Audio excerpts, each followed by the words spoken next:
ThaBoxingvoice.com here with Callum Smith's trainer, Joe Gallagher. I wanted to get your breakdown, obviously, on the undercard. You guys will be fighting, but the main event is Anthony Joshua versus Andy Ruiz, and I wanted to get your thoughts on, do you really feel Andy Ruiz is a late-minute replacement, being as though he's coming straight off of training camp and a 6-round knockout win over Alexander Dmytrenko? It's last minute, but isn't last minute last week. He's had a good few weeks to do training. He's not a heavyweight in another weight division where he's got to make weight and be weakened at the weight and crash weight. I think sometimes having long camps can be detrimental because it's on your mind more for 10, 12 weeks. The tour, the flying about, the media can wear you down by the time the fight comes. Sometimes it's good to have a 6-week camp or 5, 7 weeks because you're having that chance to sit and dwell on everything. Things happen very quickly, and before you know it, you're here. He's a good fighter, only lost to Joseph Parker. It's a huge opportunity for him.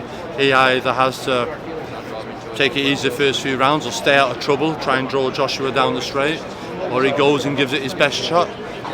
We'll try and land early with AJ, because that may be his only chance. AJ, huge pressure on him to perform here. Deontay Wilder had a great win the other week, passed the baton. AJ has to impress because he'll be then passing the baton to Tyson Fury. So the heavyweights is very exciting at the moment, and I know AJ's here at the Garden, and he has to take the limelight away from Wilder's win, and expect AJ to win within rounds 5 or 6. Oh. Anything later than that, and we're going into rounds 9, 10, 11, you start to think to yourself, would Deontay Wilder have beat him quicker than that? So you got all the mind games going on. So now, for a betting man, Takam was a pretty late stoppage, which not every boxing fan felt he should have got stopped. I believe Joseph Parker went the distance. Can Ruiz go the distance? Is that a moral victory for him? Would he look to go? 100%, that's a moral victory for him going the distance. And would he look to go the distance? Would he look to survive, to be the man to go the distance? Well, I think he would do, because if you look at AJ, in his fights, he always starts well, always does well, but in all his fights, once you take him down the straight, rounds 8, 12, fighters start getting to a little bit of success with him. They clip him with the odd shot. You see Eddie Hearn sitting ringside getting a little bit worried. Then moments happen.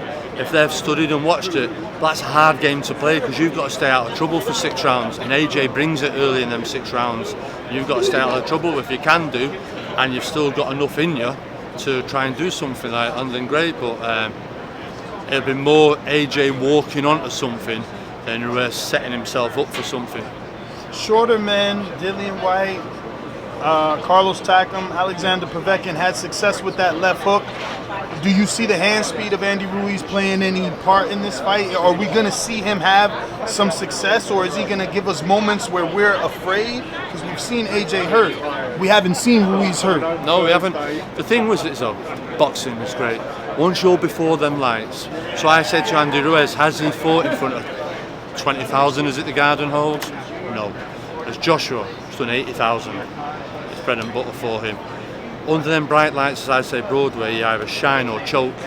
Will Andy Ruiz shine that night, or will he choke? It remains to be seen, but there's no chance of Anthony Joshua choking. He's been there many a times and done it.